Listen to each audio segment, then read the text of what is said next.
Welcome. In this session, we are going to discuss about various government schemes for promoting entrepreneurship.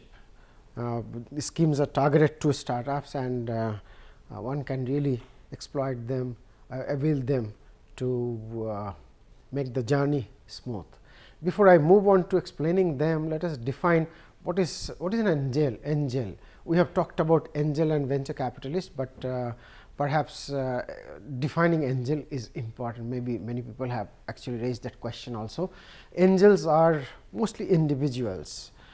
It may also be a kind of a syndicate of individuals, meaning many individuals working in concert, but then normally the individuals, they are kind of successful entrepreneurs who have made lot of money, and then they have surplus fund. They think that rather than starting another company, they can support many companies and get the excitement, mentor them and get the excitement of starting and growing successful ventures. So, they have surplus fund, then they are willing to take risk and help entrepreneurs to grow from the early stage, and then in the process they multiply their money. Normally their fund size is small, not like venture capitalists. They may go from something from say 20 lakh rupees to 1 crore, sometimes it becomes 5 crore. Usually for venture capitalists, the fund size will be at the very minimum, it will be something like 10 crore, even though I have written it here for 5 crore, but it is normally 10 crore. Below 10 crore they are reluctant, and angel may go up to 10 crore also. So, this is about angels. More importantly, angel brings in expertise, and they would like to invest in the industry, in the startups who will be operating in their domain, so that their accumulated experience, expertise will be handy to help these startups to grow or troubleshoot, things like that. Okay. Before one understands the various government schemes, one needs to understand who are qualified startup, or what is the definition of startup from the point of view of government scheme. An entity shall be considered as a startup for a period of only 10 years from date of registration or incorporation. Suppose you register your company today with ROC, for the next 10 years you will be recognized as a startup, provided you apply for registration recognition to the Department for Promotion of Industry and Internal Trade, DPIIT. If you apply for recognition, they will start recognizing. You can apply actually one line, that comes later, but then for 10 years you will be recognized, provided your turnover is within 100 crore. Any year, if your turnover crosses 100 crore, you will not be recognized as a startup, you become a traditional company. So, 10 years of operation and 100 crores of turnover are the two parameters that define startup, and this recognition is given by Department for Promotion of Industry and Internal Trade. At the same time, one has to remember that to get various benefits of startup, many established companies may actually break the rules and then try to pose as if they are a startup. To avoid that, the definition clearly restrict any splitting of entities from an established company or reconstruction of another company, they will not be eligible.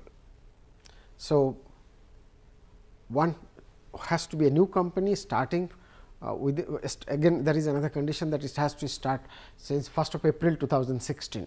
After that, actually before that, if any company has come up, then they are not recognized as a startup, or maybe there might be a different definition. Third condition, which is kind of slightly fluid, entity working towards innovation, development and improvement of product, processes or services, or if it is scalable, if their business model is scalable and they have a high potential of generation of employment, then that is another condition to one must fulfill to become a startup, qualified as a startup. Now, the real topic, if you have an idea and if you are thinking as to how to translate the idea into a technology or a product, then you will face this situation that you need a lot of money to develop, and you may not be willing to invest your dad's money to develop a product about which the future of which is very uncertain, meaning that you are not very sure whether this idea converted into a product will emerge as a commercially viable product or not. So, where to get the risky money, meaning money that can be risked. So, here are some of them. One is Department of Scientific and Industrial Research, DSIR scheme by the name PRISM. So, PRISM is a scheme where money is available as grant, meaning that money will be given to you and you do not have to repay that money, and this money is given for you to prototype and then get the concept proven. So, you need money to build a prototype and then file a patent or do little bit of a market research at the beginning, whether this product eventually will have a market or not. You want to prove that concept. So, proof of concept comes at the first stage. We will discuss more about it in the next slide. So, they give 2 lakh rupees for proof of concept, then 20 lakh rupees for prototyping, and then market testing, refinement, filing a patent, international and global PCT, Patent Cooperation Treaty. We will discuss that in some other session, and then eventually for commercializing they give another 50 lakh rupees, and all these money 2 lakh, 20 lakh and 50 lakh absolutely grant.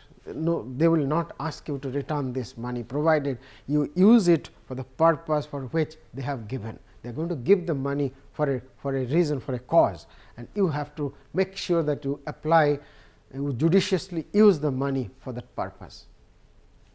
There is another scheme by DSIR. In fact, there are many schemes. I have the reference given here, dsir.gov.in. You see the present scheme and past scheme. See the present schemes, you get to know how, under what all activities DSIR are funding money to startups. Second scheme that I am going to discuss is PSCE, Patent Acquisition and Collaborative Research and Technology Development. Suppose you do not have much idea, but you have experience in a particular field or whatever. You identify a technology elsewhere, either in an academic institution or in a corporate house, where like say IBM has a huge list of technologies available for adoption by others. In fact, Apple started with technologies from Xerox. Many of the technologies they acquired from Xerox. So, you can acquire technology from another institution or corporation, and the money for getting access to this technology comes under Patent Acquisition and Collaborative Research and Technology Development Scheme. What you can also do is you collaborate, you identify the technology that may be a kind of a bigger level bench scale technology. Now, you want to convert that into a commercial technology. So, you may require more money and research. So, you can collaborate with some institution and then develop it further. All the money is given by DSIR. There is a wonderful scheme by TIFAC, TIFSC, and TIFAC in collaboration with SIDBI is offering up to 1 crore rupees per unit, and that money is a soft loan, meaning the interest rate is very low, and you get up to 1 crore rupees at early stage when perhaps commercial banks will not be willing to fund you. We will discuss that. Ministry of Small and Medium Enterprises have listed, or they are operating several schemes by Government of India, and you can visit this website and then get to know about many of them. I have just names of some of them and maybe brief discussion. It's not really wise to spend so much of time to discuss each and every scheme, because it's kind of very involving. So, PRISM phase 1. Phase 1 is distributed into 2 categories. One is category 1 and 2. So, in category 1 you get only 2 lakh rupees, even if you are a student or a farmer or anybody, any individual can actually access this money. If you have some idea, suddenly there is some flash in the pan and you think that eureka, I have got an idea. Now, how to translate that idea into tangible technology or tangible product? Then you can approach to DSIR saying that I have this idea and this idea is going to lead to something like this, a commercially relevant product, and this is going to do some good to the society. Eventually, I am going to be able to become an entrepreneur. Then DSIR will give you 2 lakh rupees grant, subject to 90% of the money requirement. Suppose you need 1 lakh rupees to develop this idea into some kind of a tangible prototype, then they will give you 90% of that, meaning 90,000 rupees. If it is 2 lakh, say 22,000 or so, then 10% will be deducted and 2 lakh rupees will be given to you. Phase 1, category 2. Here it is assumed that you have already done some groundwork and you have kind of some provenness in the idea and you have a prototype that demonstrate the capability, but then this is not really anywhere close to a commercial product, because you may need lot of refinement, lot of design things to go inside. So, now you need lot of money for rapid prototyping, round after round, so that every prototype, through every prototype you learn more, you refine, again you learn, there will be teething problems. So, you sort out the problem and you come up with a new prototype. Eventually, you would like to come up with a prototype that will actually work. So, that will be something like a working prototype, and then you would like to file patent. All the expenses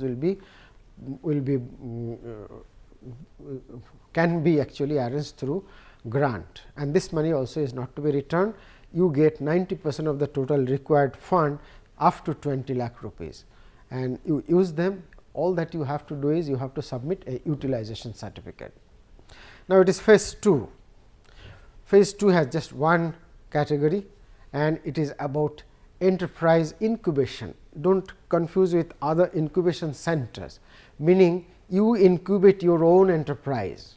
So, you have the technology, now you try to discover the market, or market is already discovered, you connect with the market and you would like to put up bare minimum infrastructure for you to be able to start manufacturing. Now, maybe you need 1 crore rupees or something, whatever you need. If you need up to 1 crore rupees, DSIR will give you 50 lakh rupees under PRISM phase 2, and this money also is grant, you do not have to return. All that you have to do is you have to arrange the other 50 lakh rupees, making them 1 crore, so that you can start the business. If you do not have 50 lakh rupees, they will not give you another 50 lakh. Suppose you have 20 lakh rupees, they will be willing to give you 20 lakh, but then 20 plus 20 40 will not take you anywhere, because you actually need 1 crore rupees. So, you have to arrange another 30 lakh rupees from somewhere, so that you have 50 lakh, they will give you 50 lakh. The scheme pays that we discussed, and I do not have a lot of elaboration on that. The scheme supports development and adoption of new technology. You can co-develop with an academic institution or corporate house, and then you can adopt the technology in house. For projects in collaboration with R&D institution, academic institution, university, the support is 100% up to maybe 1 crore rupees, but for projects of industry alone, if you are doing research on your own, you get only 50% of the project, subject to 50 lakh rupees. This 50 lakh rupees is not written on the website, it used to be there. So, I believe that it is still valid. Next scheme is the TIFAC Srijan scheme, and this scheme gives 1 crore rupees, up to 1 crore rupees of soft loan, and this loan comes at an interest rate of 5% simple. Simple interest rate is almost half the compound interest rate, almost. So, if it is 5% simple, it will be almost like 2.5% compound. So, you get money at 2.5% up to 1 crore rupees, and why do you get that and what you do with that is this money is given to SIDBI as a rolling grant, revolving grant, meaning that SIDBI will be dispensing this money to, or extending this money as loan to the startups, as and when they kind of exhaust the money, TIFAC is going to replenish with fresh round of money. That is what is revolving money. So, SIDBI can go on and on funding startups with 1 crore rupees or below, and then as they exhaust the money, they can replenish through TIFAC. It's a wonderful scheme because you get access to 1 crore rupees and without much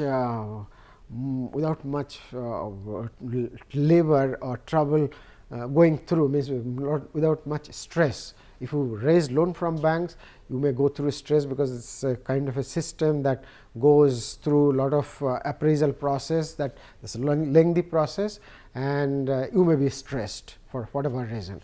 But then this is a simple scheme and you can actually talk to SIDBI directly and get the loan. So, let us see this flow chart. See, you have in-house R&D, you have developed a technology. So, technology comes through in-house R&D.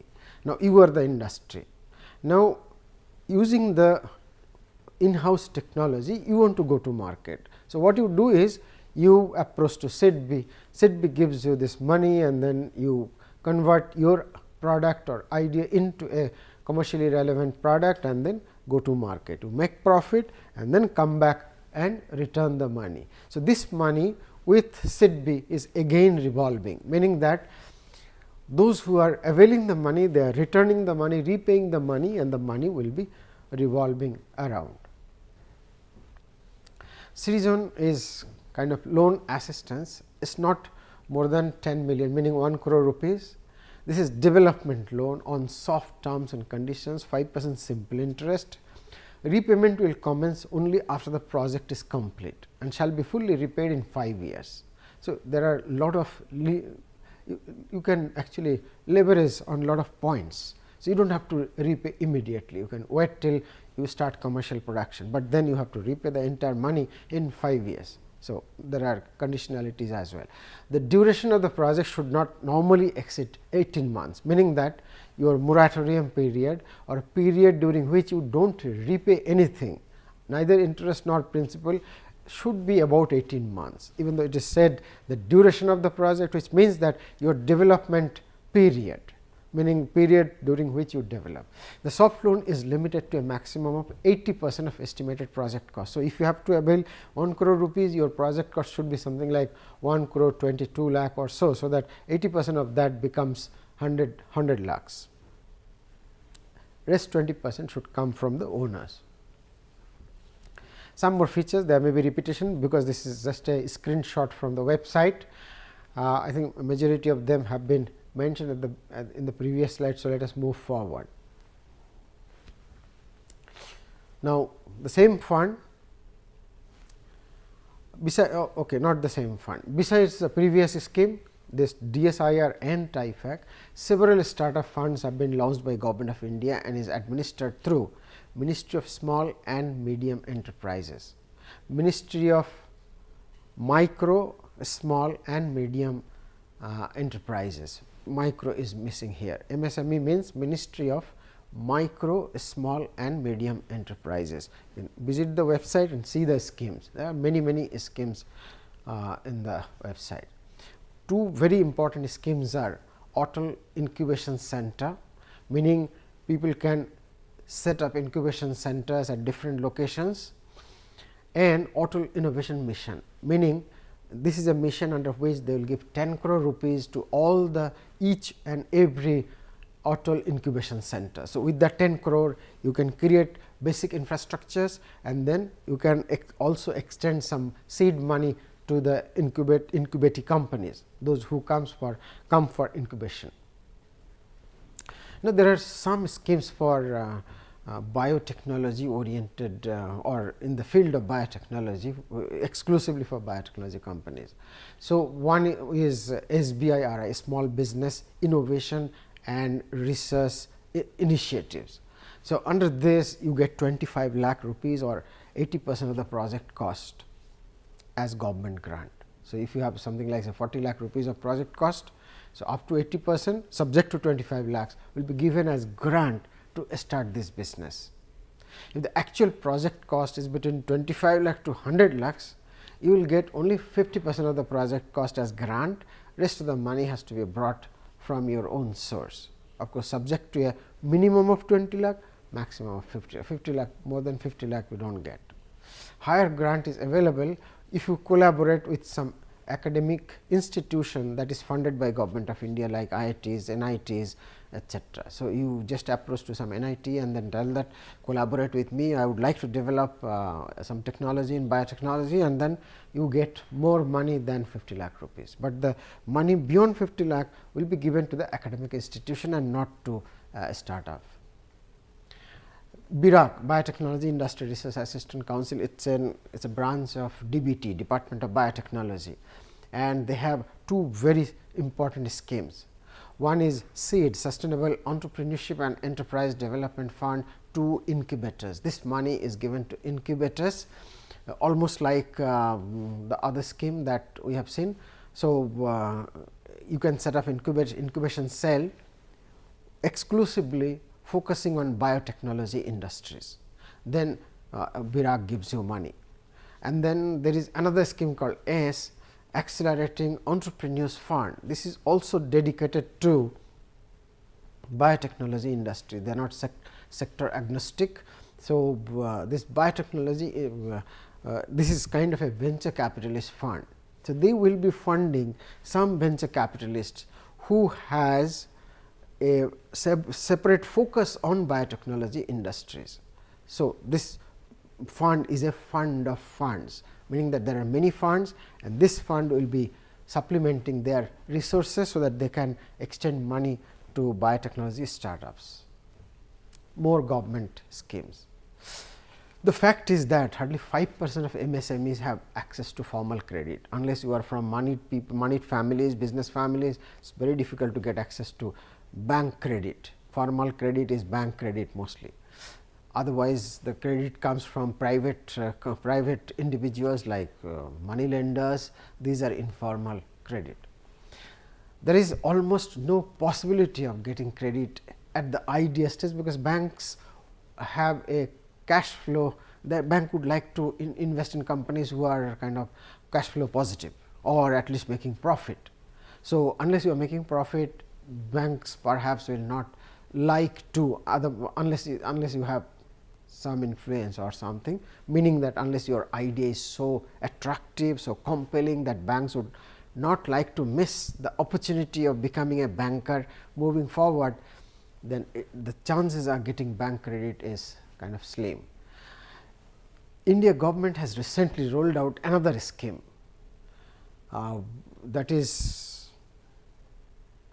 that they are extending through authorized channel, and that is a wonderful scheme. They have announced only recently, I think August or September 2018, and that is like this, that you register one line about your company and requirement of money. Within 59 minutes an approval will come that you have been shortlisted or selected for further appraisal. So, you establish a connectivity with a particular bank of your choice and you start dialogue with them in 59 minutes. Otherwise, it will be a very long journey and you will face lot of questions, means lot of difficult questions that are difficult to answer, but then here you cross the first barrier and then you sit across the table and start talking. So, that if you really have a story to tell, there is an audience to listen to, and then if you can really influence, you get the money.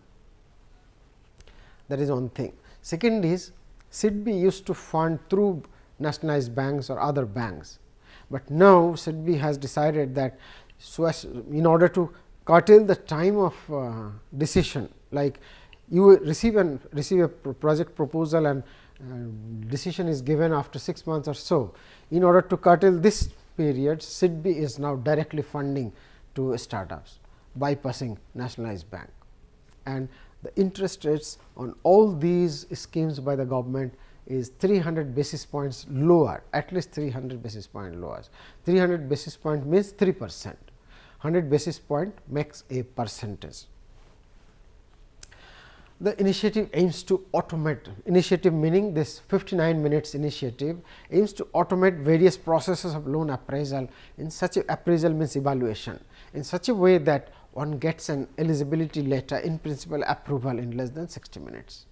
And one can choose the bank of his or her choice and then get access to credit. You update your credential online, choose the bank of that you prefer and receive the approval in 59 minutes. Actual sanction is expected within 7 to 8 days, because this is just an approval saying that your means some bank is going to talk to you, or is kind of a positive signal, not an approval in the true sense of the term. Credit guarantee fund trust for micro and small enterprises. Suppose a nationalized bank wants to give you a loan of 1 crore rupees. The first question that will peep in their mind is, will my money be returned? Does this company has the capacity to return, capability to generate so much of money and then return my money? So, for this question they are going to ask you so much of collateral security and what not, personal guarantee of other people. So, there are a lot of issues involved. To give comfort to the bank, Government of India is refinancing or giving them guarantee that in case the borrower does not pay the money, the government is going to repay on behalf of the borrower for the time being. Then of course, bank will always follow up with you to get the money back, but then this will facilitate early sanction, meaning bank is going to sanction with a positive mind, but then you have to repay. Bank is given some kind of cushion in that form. There are many more schemes. These are some of them, like New Gen IEDC, Innovation and Entrepreneurship Development Center. One can open this and then incubate ideas by different groups. Bank credit facilities scheme, credit guarantee that I discussed, credit links capital subsidy, meaning that if you have borrowed money, at the same time you have invested in plant machinery with technology, latest technology, you get some subsidy. Normally it varies from 15 to 25%. Then there are many other schemes that we are not discussing, but then they are all listed in websites. You can see them in MSME website. SIDBI Make in India Soft Loan Fund for MSME, again this is another scheme. New enterprises in manufacturing as well as service sectors can apply. Support is up to 20 lakhs or 10% of the project cost. That comes as a margin, because if you raise money from the bank, bank will say you have to bring 25%. So, you may not have the 25%. Suppose you intend to raise 1 crore rupees, you have to bring in 25 lakh rupees, which may be difficult at times. So, SIDBI is giving you funding equity, something like that, margin money. Now, this perhaps is my last slide. Other than these schemes that you have seen for loan and grant and all that, startups are given tax holiday also. This is wonderful actually. During your 10 years of existence as a startup, based on your convenience, you can pick and choose any 3 years, any 3 consecutive years to just decide not to pay tax. Suppose in the 5th, 6th, 7th year you decide that this year I have lot of profit, I won't pay tax, you will be exempted from paying tax. So, under section 80 IAC, a startup is exempted from payment of tax continuously for 3 years during any 3 years during this 10-year period. So, if you think that 8th, 9th and 10th year your profit will be maximum, you can avail it there or any 3 years. So, you get tax exemption, that may be a lot of money depending on how much profit you make. So, you get 3 years of tax holiday and you have access to so much of grants and soft loans. So, there are many reasons for anybody to really think of starting a company and reap the benefit, do a lot of good to the society, alleviate a pain in the society and then become rich, become your own boss. So, this is some of the references that I have used, and there are a lot of them, and if you have any query, either you can write to me or you can visit some of these websites to get further clarification. Thank you very much.